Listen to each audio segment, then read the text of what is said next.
ایسا ہے بچھڑ کے تجھ سے میرا حال بھی کچھ ایسا ہے، بچھڑ کے تجھ سے میرا حال بھی کچھ ایسا ہے، مریض مر گیا جیسے کوئی دوا کے بغیر۔ یہ بہت ہی بہترین فیصلہ تھا اور ہم لوگ سوچ رہے تھے کہ کم سے کم ایک میسج، ایک پیغام جائے کہ اردو کے نام پہ بھی کوئی دن ہے اور پوری دنیا میں یہ دن منایا جاتا ہے، اور اردو کا ایک لمبا چوڑا تاریخ ہے، اس کی ایک اتہاس ہے، جیسا انہوں نے بتایا کہ ہر جگہ اردو کا ہے دخل، بنا اردو کے کچھ بھی پاسبل نہیں ہے۔ آئیے میں اپنا کلام پیش کرتا ہوں اور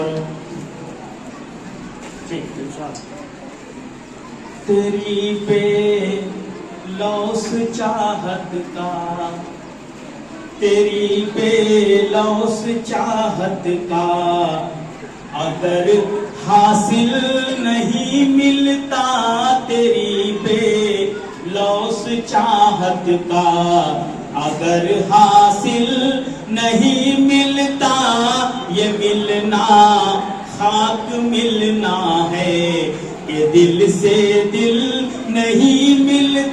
جہالت کے زمانے میں کوئی دل نہیں ملتا، کوئی دل نہیں ملتا، تلا تم کے تسلسل میں، تلا تم کے تسلسل میں کبھی ساحل نہیں ملتا، تلا تم کے تسلسل میں کبھی ساحل نہیں ملتا۔ کیسے بتلائیں تمہیں دوستوں کیا کیا سیکھا، حسن و اخلاق و مروت کا طریقہ سیکھا، شوق سے سوئی پہ سر اپنا سجا دینے کا ہم نے اردو کے بہانے سے سلیقہ سیکھا، اردو کے بہانے سے سلیقہ سیکھا۔ اور دوستوں اردو کے حوالے سے میں نظم پیش کرنے کی اجازت کروں گا، جس کا آج عالمی یوم اردو کے موقع پہ ہم لوگ آپ کے بیچ ہیں۔ ڈاکٹر سر علامہ محمد اقبال کا آج یوم پیدائش ہے۔ علامہ اقبال 9 نومبر 1877 کو سیالکوٹ میں پیدا ہوئے تھے۔ آپ لوگ دماغ میں یہ بٹھائیے گا، یہ تمام جنرل نالج کے جب آپ آگے جائیں گے کمپٹیشنز میں، I S P C S کے کمپٹیشنز میں آتا ہے کہ علامہ اقبال کا جنم کب اور کہاں ہوا تھا، تو میں بتا رہا ہوں کہ ان کا پیدائش سیالکوٹ میں ہوا تھا، جو پاکستان میں ہے آج۔ پہلے سب ایک ہی تھا، بنگلہ دیش، پاکستان اور بھارت سب ایک ہی تھا۔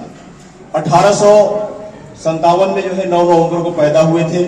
ان کے والد کا نام نور محمد تھا اور ایک متوسط طبقے سے وہ پیدا ہوئے، سامانیہ گھرانے میں پیدا ہوئے، لیکن ان کے اندر علمی ذوق بہت تھی۔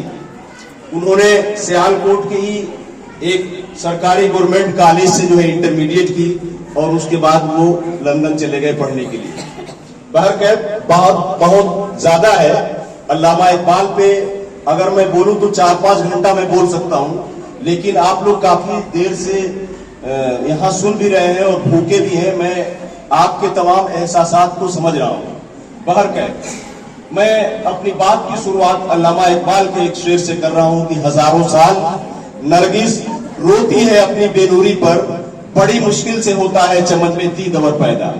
نرگس ایک پھول کا نام ہوتا ہے جس کا شکل بالکل آنکھ کی طرح ہوتا ہے، اس کا شکل بالکل آنکھ کی طرح ہوتا ہے۔ اس کو آپ نے عکس کیا ہے کہ ہزاروں سال نرگس روتی ہے اپنی بے نوری پر، یعنی اس کے اندر روشنی نہیں ہوتی۔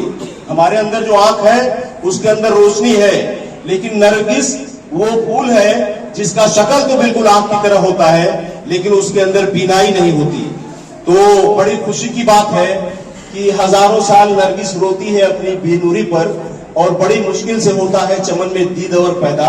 یہ علامہ اقبال کا شعر ہے اور ہمارے خان احمد جاوید صاحب نے आलमी यौम उर्दू के बारे में सोचा और हम लोगों को बुलाया। बहुत जरूरी है जो हमारे बुजुर्ग हैं उन लोगों को याद करना, ऐसे मौकों को उनको जो है खराजे अकीदत पेश करना। ये हमारा आज़िम-ओ-शान हिंदुस्तान 1947 से पहले अंग्रेजों का गुलाम हुआ करता था। उसी को अल्लामा इकबाल कह रहे हैं कि इस गुलामी के पिंजड़े के तोड़ दो तुम्हारे ये 2 हाथ और 2 पैर।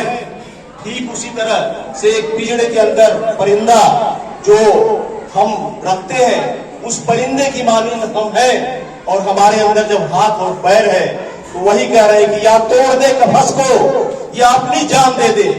ये हमारी जो मुस्तकिल असीरी है, ये गुलामी है, ये हमारे बाल और पर यानी ये हमारे हाथ और पैर की तौहीन है। तो अल्लामा इकबाल ने बहुत सारे पैगामात बच्चों के लिए दिए, जो आप लोगों ने तराना पढ़ा भी लब पे आती है दुआ बन के, तमन्ना मेरी जिंदगी शम्मा की सूरत हो खुदाया मेरी, ये अल्लामा इकबाल ने लिखा है। सारे जहां से अच्छा हिंदोसिता हमारा, हम बुलबुल है इसकी, ये गुलसिता हमारा, ये अल्लामा इकबाल ने लिखा है। उनकी ज़रबे कलीम, बागे दरा, बागे जिब्रील, शिकवा जवाबे शिकवा, उनके बहुत सारे जो है मतलब किताब हैं, जो अगर हम आगे चल के पढ़ेंगे तो बहुत 4-4, 5-5 किताबें जो है एक सब्जेक्ट की होती है। तो ये उर्दू और हिंदी हिंदुस्तान की 2 सगी बहनें हैं, और ये दोनों बहनें इसी तरह एक खूबसूरत दुल्हन की मानिंद है। अगर इसमें एक का भी किसी का आंख अगर चला गया, फूट गया, तो वो दुल्हन जो है अंधी हो जाएगी। हिंदी और उर्दू हिंदुस्तान की तहजीब और तमद्दुन, हमारे जो है संस्कृति का एक अहम हिस्सा है, और इसको हम लोगों को बचाना है। बचेगा कब? जब हम उर्दू पढ़ेंगे, हिंदी पढ़ेंगे। हिंदी और उर्दू के अंदर जो संस्कृति है किसी और सब्जेक्ट के अंदर नहीं है। फिर आप गोरखपुरी इलाहाबाद यूनिवर्सिटी में प्रोफेसर थे। जब पत्रकारों ने पूछा कि आप पंडित हैं, पंडित रघुपति दुर्गा सहाय फिराक गोरखपुरी लकब रखते थे, कि आप पंडित हैं, आप अंग्रेजी के लेक्चरर हैं, लेकिन उर्दू में शायरी क्यों करते हैं? तो फिराक गोरखपुरी ने कहा था कि फर्क महसूस करता है फिराक हिंदी और उर्दू में, कहां भांग का कुल्हड़ और कहां जामो मीना। यानी फिराक इन दोनों सब्जेक्ट में फर्क महसूस करता है, इसलिए मैं उर्दू में अपने शायरी में उसको जवाब दे दिए। तो कहने का मतलब यह है कि बातें बहुत हैं, लेकिन अल्लामा इकबाल ने कहा था कि अमल से जिंदगी बनती है जन्नत भी जहन्नुम भी। ये इंसान अपनी फितरत में न नूरी है न नारी है। इंसानी फितरत बहुत खराब हुआ करती है। फितरत से ही आदमी अच्छा बन जाता है और फितरत से ही आदमी खराब बन जाता है। इसलिए हम लोगों को अपनी फितरत को बेहतरीन बनाकर रखा है। जननी इसकी माता संस्कृत है, और संस्कृत ने 2 बेटियों को जन्म दिया। एक का नाम उर्दू रखा गया, एक का नाम हिंदी रखा गया। अब जो दोनों सगी बेटियां हैं, इनमें फूट कैसे डाली जाए कि हम हुकूमत करें। अंग्रेज 1800 ईस्वी तक फोर्ट विलियम कॉलेज के बनने तक कोई उर्दू हिंदी का एक झगड़ा कहीं नहीं था। पूरे हिंदुस्तान में पूरे इतिहास को पढ़ डालिए, मैंने पढ़ डाला, लेकिन मुझे एक भी झगड़ा किसी का नहीं मिला।